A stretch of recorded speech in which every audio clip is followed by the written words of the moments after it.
60களில் 70களில் என்னென்னா நம்ம ஊரில் வந்து பெரிய வறுமை. ஓகே, அது மொத்த இந்தியாவிலேயும் வந்து பெரிய வறுமை. அதில் வந்து தமிழ்நாடு விதிவிலக்கல்ல.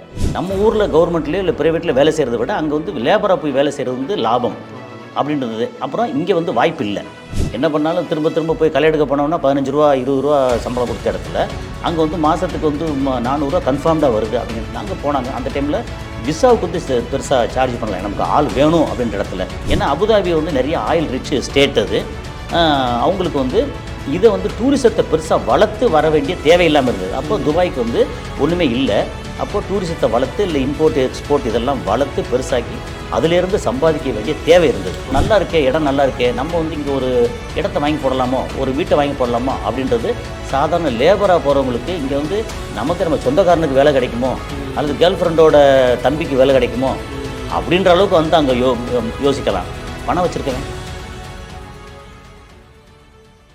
செய்தி மலர் நேயர்களுக்கு வணக்கம். இன்று நம்முடன் இருப்பவர் உலக செய்தி பகுப்பாய்வாளர் திரு கசாலி நம்முடன் இருக்காங்க. வணக்கம் சார். வணக்கம் கௌதம். நல்லா இருக்கீங்களா? நல்லா இருக்கேன் கௌதம். சார், இன்றைக்கி நம்ம எதை பற்றி பேச போகிறோம்னா துபாயில் வந்து நம்ம இங்கேருந்து நம்ம தமிழ்நாட்டிலேருந்து போயிட்டு அங்கே வந்து எந்த தொழிலில் நம்ம இன்வெஸ்ட்மெண்ட் பண்ணி ஒரு தொழில் தொடங்கலாம், அதில் எந்த தொழில் தொடங்கினா நமக்கு லாபம் வரும், இல்லை இந்த தொழில் தொடங்காதீங்க நஷ்டம் வரும் அப்படின்னா எது, அதை பற்றி நீங்கள் பேசலாம் சார். இதை பற்றி கொஞ்சம் டீட்டெயிலாக பேசலாம். இப்போ எப்படின்னா நம்ம வந்து இன்றைக்கி கரண்ட்டில் 2K கிட்ஸுக்கு வந்து நம்ம ஊரோட நிலைமை, தமிழ்நாடு, இந்தியாவில் தமிழ்நாட்டோட நிலைமை எடுத்துக்கிட்டோம்னா நமக்கு வந்து வெளியில் வந்து வேலை தேடி போக வேண்டிய தேவையில்லை. வெளி ஊருக்கோ வெளிநாட்டுக்கோ தேவையில்லை. யாருக்கு படிப்பு கம்மியாக இருந்து வேலை செய்ய முடியும் அப்படிங்கிறவங்களுக்கு. படித்தவங்களுக்கு வந்து இங்கேயும் வாய்ப்பு இருக்குது, வெளி மாநிலங்கள்லேயும் வாய்ப்பு இருக்குது, வெளிநாடுகள்லேயும் வாய்ப்பு இருக்குது. ஓகே, ஆனால் இதே இது வந்து 60களில் 70களில் என்னென்னா நம்ம ஊரில் வந்து பெரிய வறுமை.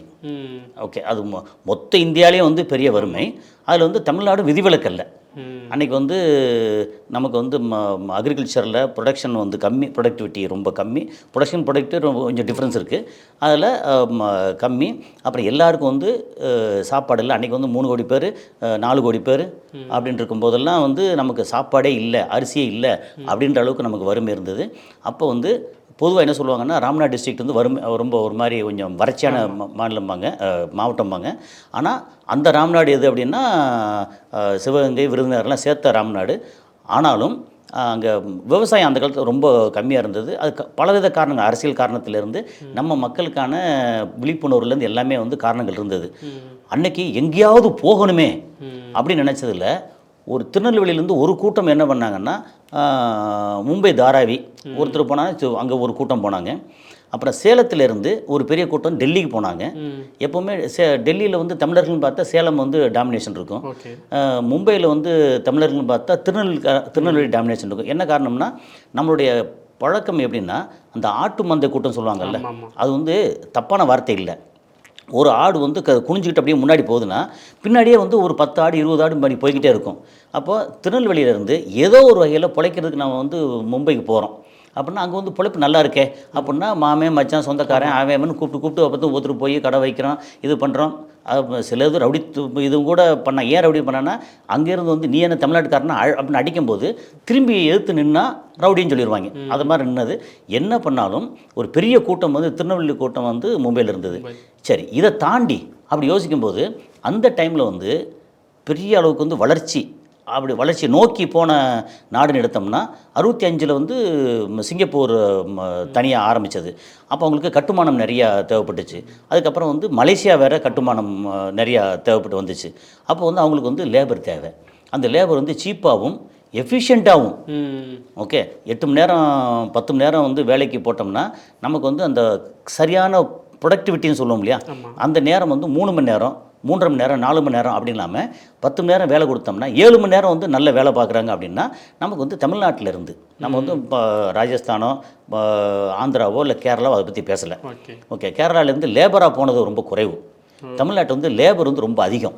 அப்போ போனதெல்லாம் வந்து அரபு நாடு வந்து அந்தளவு ரொம்ப பெருசாக ஆரம்பிக்கலை.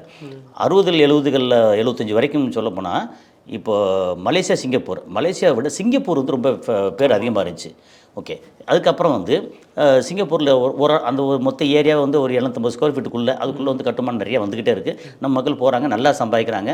அன்றைக்கி வந்து நம்ம ஊரில் வந்து கவர்மெண்ட்டில் வேலை செய்கிற ஒரு வாத்தியாருக்கோ கவர்மெண்ட் ஒரு சாதாரண ஆஃபீஸருக்கோ மாதத்துக்கு வந்து 350 ரூபா சம்பளம் அப்படின்னா, வெளிநாட்டில் வேலைக்கு போகிறவங்களுக்கு வந்து 400 ரூபா சம்பளம் லேபருக்கு.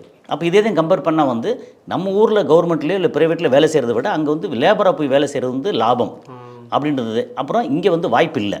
என்ன பண்ணாலும் திரும்ப திரும்ப போய் களை எடுக்க போனோம்னா 15 ரூபா 20 ரூபா சம்பளம் கொடுத்த இடத்துல அங்கே வந்து மாதத்துக்கு வந்து 400 ரூபா கன்ஃபார்ம்டாக வருது அப்படிங்கிறதுல அங்கே போனாங்க. அந்த டைமில் விசாவுக்கு வந்து பெருசாக சார்ஜ் பண்ணலாம், நமக்கு ஆள் வேணும் அப்படின்ற இடத்துல. அப்போது 75க்கு அப்புறம் கிட்டத்தட்ட அரபு நாடுகளில் வந்து கொஞ்சம் பூம் ஆரம்பித்தது. ஏன்னா இங்கே வந்து பெட்ரோலியம் ப்ராடக்ட் வந்து நல்ல விதமாக வந்து போக ஆரம்பித்ததுக்கப்புறம் அப்போ துபாய் அப்படின்னு எடுத்தோம்னா 75க்கு அப்புறம் வந்து நல்ல பூம். அந்த பூம் போகும்போது இந்த பக்கம் பார்வை வந்து அப்படியே அந்த பக்கம் போச்சு. ஆனால் அங்கே துபாய்னு சொல்லி வரும்போது நமக்கு இங்கே வந்து தமிழர்கள் வந்து இங்கே ரொம்ப டாமினேட் பண்ணியிருந்தாங்க இல்லையா, அந்த டாமினேஷன் வந்து அரபு நாடுன்னு வரும்போது கேரளாக்காரங்க டாமினேஷன் அதிகம். அதுக்கு கிபி 600ஆம் நூற்றாண்டில் வந்து சேரமான் பெருமான் அங்கே சவுதி அரேபியா போனதுலேருந்து இன்றைக்கும் அவரோட திரும்பி வரும்போது இறந்து போயிட்டார். அவரோட கல்லறை வந்து இதில் இருக்குது, ஓமானில் இருக்குது.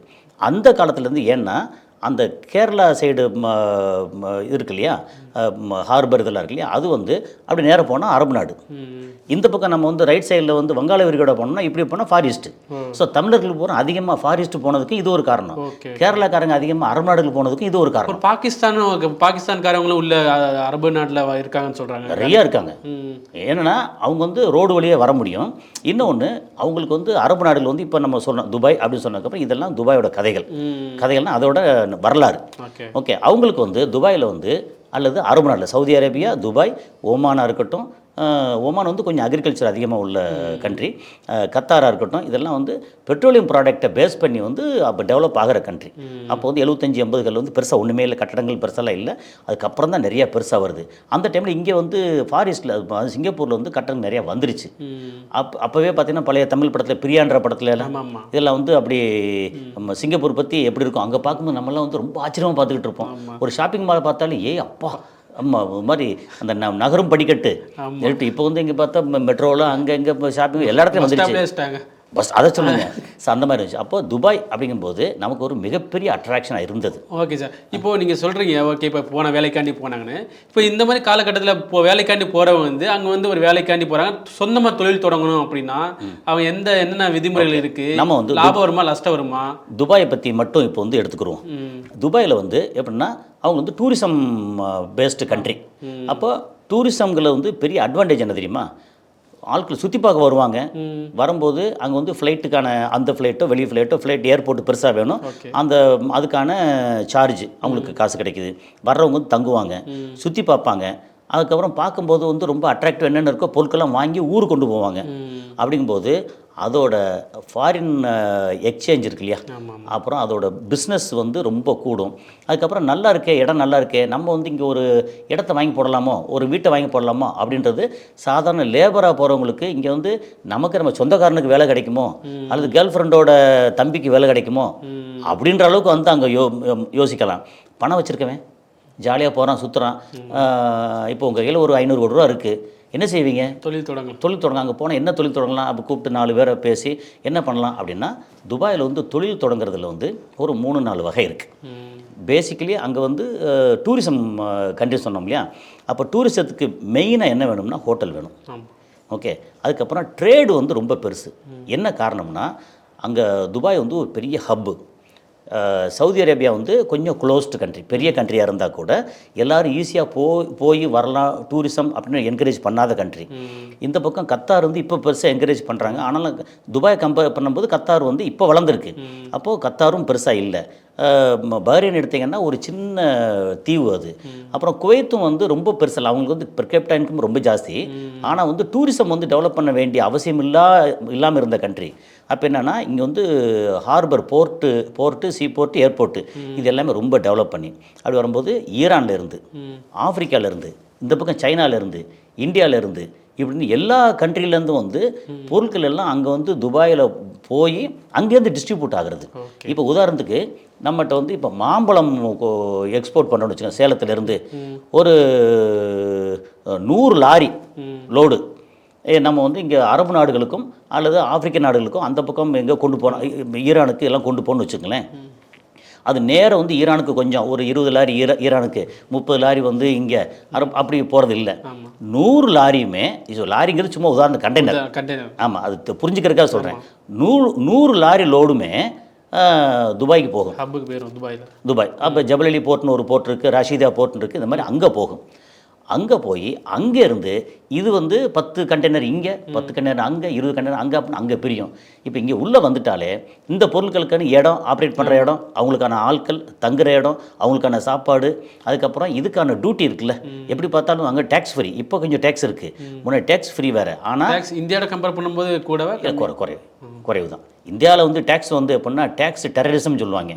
ஓகே, அதை வந்து நம்ம தனியாக பேசிக்கலாம், பெரிய சப்ஜெக்ட். அது அரசியல் தாண்டின சப்ஜெக்ட், நம்ம அரசியல் பேச வேண்டியதில்லை, அரசியல் தாண்டின சப்ஜெக்ட். அங்கே வந்து டேக்ஸ் இப்போ இருக்குது. ஓகே, ஆனால் இந்திய அளவுக்கு எல்லாம் எங்கேயுமே டேக்ஸ் நான் கேள்விப்பட்டதில்லை.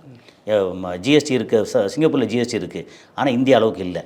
ஸோ இது வந்து எப்படின்னா இப்போ தான் டெவலப் ஆகிட்டு இருக்கு. இந்தியாவோட ஜிஎஸ்டி டைப்பு டெவலப் ஆகிட்டு இருக்கு. மேபி இன்னும் ஒரு 10-20 வருஷத்தில் வந்து ஜிஎஸ்டி வந்து ஒரு மாதிரி கொஞ்சம் சரியாக வரும்னு நினைக்கிறேன், தெரியல. அங்கே வந்து டேக்ஸ் இருக்குது, முன்னாடி வந்து டேக்ஸ் கிடையாது. நம்ம சம்பாத்தியத்துக்கு அங்கே உள்ளுக்குள்ளே என்ன பண்ணாலும் டேக்ஸ் கிடையாது. இதில் வந்து போர்ட்டில் வந்து இங்கே ஹேண்டில் பண்ணுறோம் இல்லையா, அதுக்கு வந்து 5% வந்து வரி இருந்தது. இப்போது அங்கேருந்து போகிறது வந்து சவுதி அரேபியாவுக்கு போகிறது, ஈரானுக்கு போகிறது, இந்த பக்கம் பாகிஸ்தானுக்கு போகிறது, பாகிஸ்தானுக்கு இந்த குஜராத் வழியே போனால் கூட அந்த ரூட்லேயும் போகும். அப்படி போகிறது ஒரு பெரிய ஹப்பு. அப்போ என்ன ட்ரேடிங் இருக்குல்ல, ட்ரேடிங் பிஸ்னஸ். அப்போது நம்ம வந்து கையில் வந்து பணம் இருக்குன்னா ஹோட்டல் வைப்போம், ட்ரேடிங் இது வைப்போம், அதுக்கப்புறம் கன்ஸ்ட்ரக்ஷனு பயங்கர பூம். ஓகே, அப்போ நம்ம கன்ஸ்ட்ரக்ஷன் கம்பெனி வைப்போம். அதுக்கப்புறம் கன்ஸ்ட்ரக்ஷனுக்கு வந்து மெட்டீரியல் இருக்குல்ல, அந்த மெட்டீரியல் வந்து ஹார்ட்வேர்ஸ் வந்து எங்கேருந்து சைனாவில் இருந்தோம், இந்தியாவில் இருந்தோம், வேறு கண்ட்ரிலேருந்து எடுத்து அங்கே கொண்டு போய் அவங்களுக்கே தேவைப்படுது துபாய்க்கு. அப்புறம் துபாயிலேருந்து சவுதியிலேயே வந்து கன்ஸ்ட்ரக்ஷன் நடந்துகிட்டு இருக்கு. அந்த துபாய்னு எடுத்தாச்சுன்னா அபுதாபியில் நிறைய கன்ஸ்ட்ரக்ஷன் நடக்குது, துபாய் வழியாக வருது. ஒரே கண்ட்ரி தான், அது ஒரு ஸ்டேட்டு, அபுதாபி ஒரு ஸ்டேட்டு. ஆனால் துபாய் வழியே நிறையா வருது. ஏன்னா அபுதாபி வந்து நிறைய ஆயில் ரிச் ஸ்டேட். அது அவங்களுக்கு வந்து இதை வந்து டூரிசத்தை பெருசாக வளர்த்து வர வேண்டிய தேவையில்லாமல் இருந்தது. அப்போ துபாய்க்கு வந்து ஒன்றுமே இல்லை. அப்போது டூரிசத்தை வளர்த்து இல்லை இம்போர்ட் எக்ஸ்போர்ட் இதெல்லாம் வளர்த்து பெருசாக்கி அதிலேருந்து சம்பாதிக்க வேண்டிய தேவை இருந்தது. அப்போ நமக்கு என்ன ட்ரேடு, டூரிசத்துக்கு வந்து ஹோட்டலு, அதுக்கப்புறம் கன்ஸ்ட்ரக்ஷன் பேஸ்டு, இதுதான் மெயின்.